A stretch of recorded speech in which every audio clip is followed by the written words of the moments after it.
Hello and welcome to the Federal. The conflict between Iran on one side and the US and Israel on the other has entered a critical new phase. The consequences are tremendous.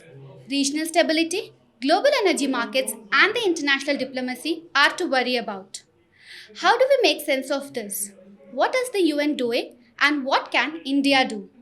We speak with our consulting editor, Dakshina Murthy, an expert in global geopolitics, on what is happening now and what lies ahead. Hello, sir, and welcome. Yeah, thank you. So, with the Iran targeting the American bases now across the West Asia, will this conflict pull in the regional powers like Saudi Arabia and the UAE? And also, could Hezbollah still play a meaningful role? It's a very tricky situation as we see now, because on the one hand, um, Iran doesn't really have a major issue with any of its neighbors. At the same time, they have always warned the US and Israel that in event of an attack like what we see today, Iran has always said that they're going to go after US bases because as far as Iran is concerned, it's a legitimate response to the attacks on Iran. Otherwise, what will Iran do? Iran can't just be sitting back and, getting hit, right? So, and Iran can't, uh, have a kind of, it can't respond the way the US is attacking it because it's not capable of doing it, and the US is really far away as far as the geography is concerned. As far as Israel is concerned, it is targeting Israel in the retaliation. It has attacked, its missiles are landed in Tel Aviv, and some people have even been killed and all that. So, but then how do they then get back at the US? As far as Iran is concerned, they will go after the US military bases in the region. Okay, and which is what is happening. But the US military bases are located in countries which really don't have a problem with Iran, like Qatar, for instance. Qatar and Iran actually have a very good relationship. In fact, if you recollect when Qatar, was experiencing a blockade, way back in 2017, around that time, it was Iran that came to its rescue. So they have a good relationship, in fact. So, but then what Iran is saying is, look, what do we do? So, in fact, the foreign minister of Iran has, I think, is in touch with all the countries and telling them, see, we have nothing against you. We have nothing in each other. It's only the military bases that we are targeting. And then he also went out to say that they have advised the Iranian military and the IRGC, the Iranian Revolutionary Guard Corps, to be careful in the kind of targeting that they do as far as the US military bases are concerned and Israeli targets are concerned, and not to, attack any kind of civilian targets in the neighborhood. So at the back end, there is a kind of a conversation that is going on between Iran and the other countries in the region, in the Arab region. So, is this one of the reasons why we have been reading news for the past few hours that civilians in Dubai and Qatar, those areas, they are kind of staying calm because they know it is not going to impact them in a larger scale? Yeah, because you see, if you look at a person on the streets, let's say in Dubai or in Abu Dhabi or in Riyadh or anywhere else in the region, they know that this is not a conflict between them and Iran. It is a conflict between the US, Israel, and Iran. And even many of the people on the street in the Arab world, they sympathize with Iran. More than definitely more than Israel and the US. In fact, you'll be surprised that the Arab on the street in most of these countries back Iran, and they back themselves. I mean, they don't support Israel. The governments may be having a tie-up with Israel. They may be, they have established a diplomatic relationship, but the people still, by and large, are with the Palestinians. They are with Iran, and they know what is happening. So that is the reason why you see no major agitation against Iran. Exactly. Okay. And could this conflict accelerate a formal alignment between the Gulf states and Israel? And what does it mean for the Abraham Accords?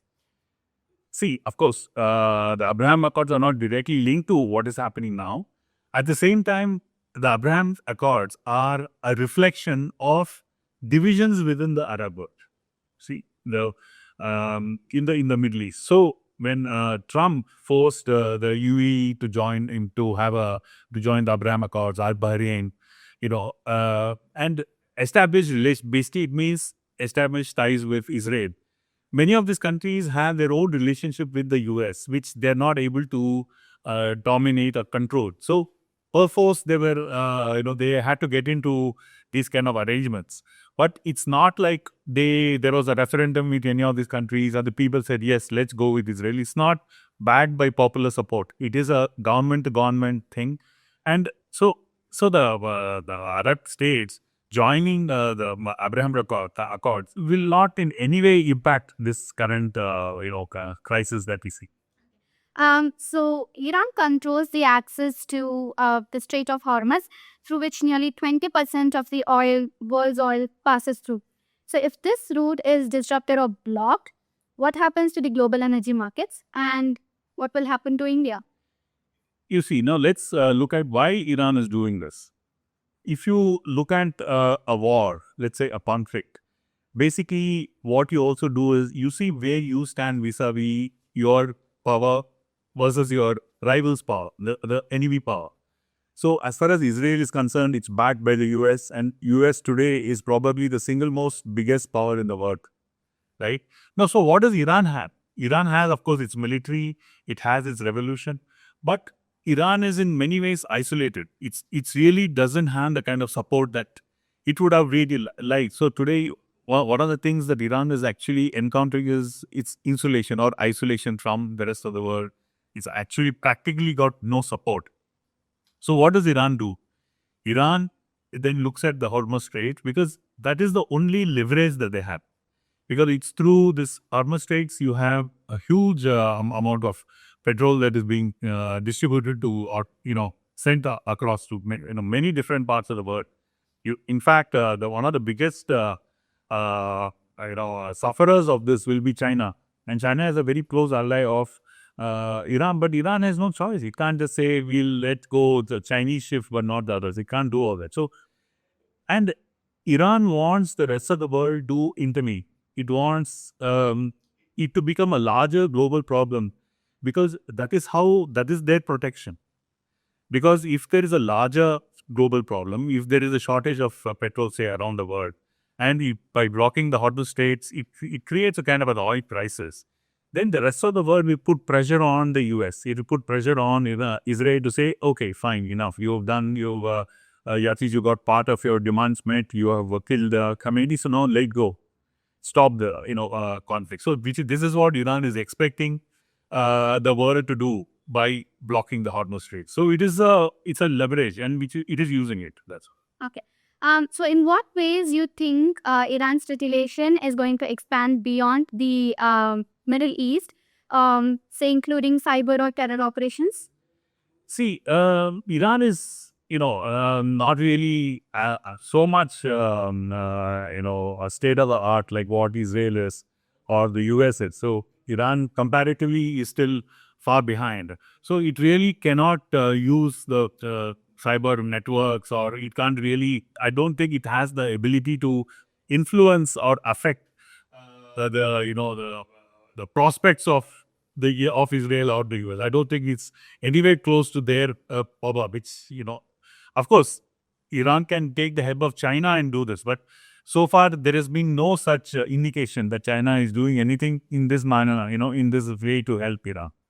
So as we are talking about the external powers that's helping the conflict.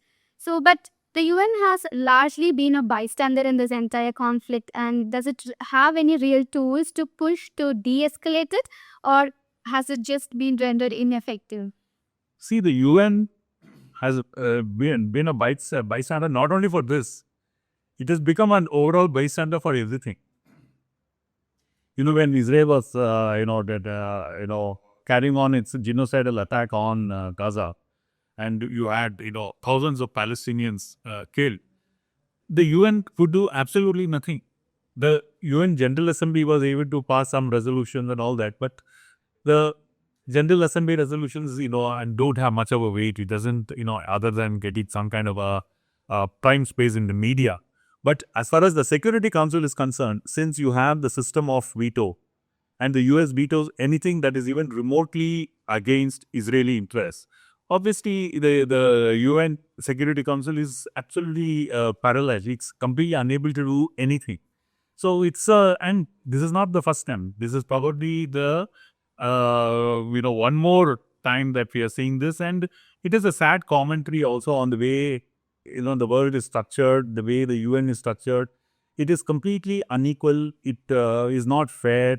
It gives powers and it gives extraordinary powers to just 5 nations in this world, including of course the US, and the rest of the world really has to be at their mercy if even for the UN to do anything. So it's very unfortunate. It's a very unfortunate arrangement, I would say.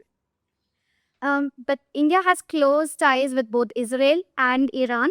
So how does New Delhi walk this tightrope without alienating either sides? Well, I mean, if you look at the developments, in recent times, you find especially Prime Minister Modi's visit to Israel and his address to Parliament and his effusive praise of Israel and his openly sympathizing with the Gaza, the attack on Gaza by the Hamas on October 7th, 2023. See, what has happened is that all these things have now kind of pushed India in an unprecedented fashion much closer to Israel than it would ever be. Okay, now as far as Iran is concerned, Iran and India, they've had a very good relationship for the last many years.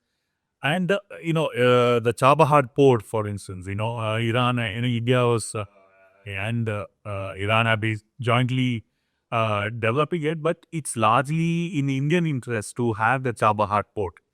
Now, the US has been applying so much of pressure, and Trump has been twisting the Indian government that today the Chabahar port, development has almost come to a halt. And the Chabahar port is very important for India strategically because if the Chabahar port actually starts functioning, India can export goods to Afghanistan, it can export goods to Iran, skirting Pakistan totally. So it's a major pathway for India. And it's going to be to the advantage of India. It will also help Iran because Iran will benefit from it economically. But unfortunately, India has not been, the Indian government has not been able to withstand US pressure. And they have actually backed down and they have succumbed to US pressure, and it's even come to all. In fact, the other important thing is India used to be one of the biggest buyers of Iranian oil. See, Iran has been under sanctions for many years now. And India was one of the countries that used to help Iran by buying its oil.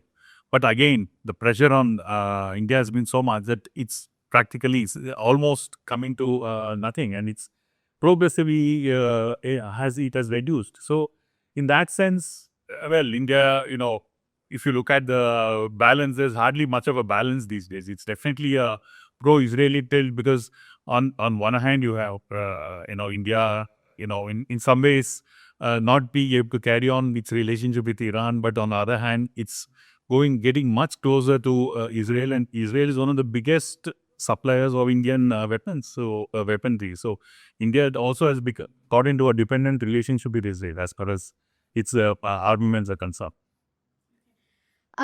So we have seen a series of targeted killings of political and military leaders in the wars, say from Nasrallah to now Khamenei.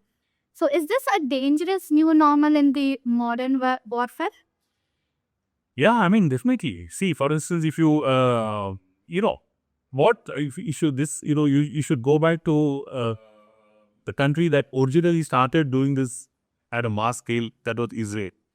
Israel was, over the last 20 to 30 years, it has perfected this art of targeted assassinations. So you have some of the top leaders, the Palestinian leaders who have been killed like this. Okay, so amongst the latest one was Ismail Haniyeh, who was a former prime minister of the Palestinian Council. So he was in Tehran attending another event when his house was targeted, and I mean, the place wherever he was staying was targeted and he was killed. So it is absolutely, it was Israel which did that.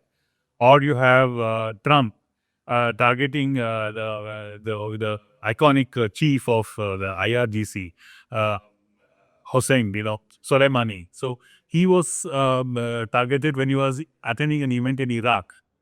So yes, I mean it's a very major thing. And now of course the latest one, Khamenei. He was in his office. He was apparently in his office doing his normal work, and then you had this attack. The missiles striking his office, and he got killed along with a few other people. So yes, it is. What has happened is today's technology has increased. I mean, it has improved, developed. I mean, whatever manner you want to look at it, it has completely changed the way wars are being fought. You are actually seeing a war that has been fought with Iran. The US and Israel are fighting a war with Iran without any ground troops. And it's all through missiles and the latest technology, and they can pick and choose who they want to kill. So it's definitely a game changer, and so which means that today it is Iran, but tomorrow it could be any other country. So you see, what it does is the implications of this is very, very dangerous, and it can, anything can happen in the world today. No leader is safe anywhere if they antagonize the US and Israel in particular. That's a dangerous change maker. Yeah, agree. So Ukraine and Russia have been at war for like almost 4 years now, and there is no end in sight. Modern conflicts have become protracted. So how do you see this particular conflict moving forward? Say in probably 6 months, 12 months down the road. Okay, let's not compare Russia-Ukraine with what's happening here, because that's a different war. And yes, you're right as far as its lengthy war is concerned, but lengthy wars are not new. You had the Iran-Iraq war that went on for 8 years. After the revolution, Iraq invaded, tried to invade Iran, and then from 1980 to 1988, you had a very long conflict. So the lengthy conflicts are not new. Okay, and Ukraine-Russia war is very different from what is happening as far as Iran is concerned. Iran, US, and Israel. Now, as far as this particular war is concerned, or the attack is concerned, it is in many ways senseless, because what is it that the Americans want? What is it that Israel wants? They want Iran to stop developing its nuclear program. Then now they also want it to stop developing its ballistic missiles. So they don't want Iran to develop its military abilities in any which way. It wants Iran to accept whatever they say and then keep quiet, right? Now, Iran obviously will refuse. Any sovereign nation with any element of self-respect will obviously not agree to this. Because who the hell are, the US or Israel to dictate terms to Iran? I mean, they have no locus standi fundamentally. So that being the case, Israel and Iran, US have decided to attack Iran. Now, when they attack Iran, what is it that they're going to achieve? Okay, they've killed Khamenei, right? They've killed 4 or 5 more people, right? But does it mean the end of Iran? Obviously not. Iran is an old civilization. It's a very powerful country in terms of its society. It is a very mature society. And even the way the Islamic revolution is organized, doesn't depend on one person. It doesn't depend on one individual to control it. You have systems in place. You have various systems in place which controls the executive, the judiciary, and Iran, by the way, is a democratic country. It is ruled by a set of Shia clerics, yes. But there is also elections that happens. There is a president. There is a parliament. You have elected representatives. And there is a lot of freedom as far as society is concerned. Yes, there are conditions like the hijab. Women have to wear hijab and hijab. But that apart, there is a lot of freedom, in Iran. It's not just a tin pot country, it's a small country that can be just pushed around. So, and by bombing Iran like this, it achieves nothing except a lot of trouble for Iran, a lot of killing, unwanted bloodshed, disturbing the entire world, and we see what is happening. Total disruption, in the way the world travels, communicates. So basically, it is a completely mindless conflict and Iran and US and Israel are not going to get anything out of this at the end of it. And the only way I see it, it's continue this way, and hopefully sense dawns on somebody, then sense dawns on somebody, or the rest of the world really comes together, applies pressure on Israel and Iran and the US to back off and, end it. Otherwise, this will just go on, it's endless. Thank you so much, sir, for all the insights on the conflict that's happening and that's halting so many things, as you said, across the globe. The coming months will be critical, not just for the West Asia, but for the global order as a whole. Stay updated with the Federal for the latest coverage on this story. Thank you.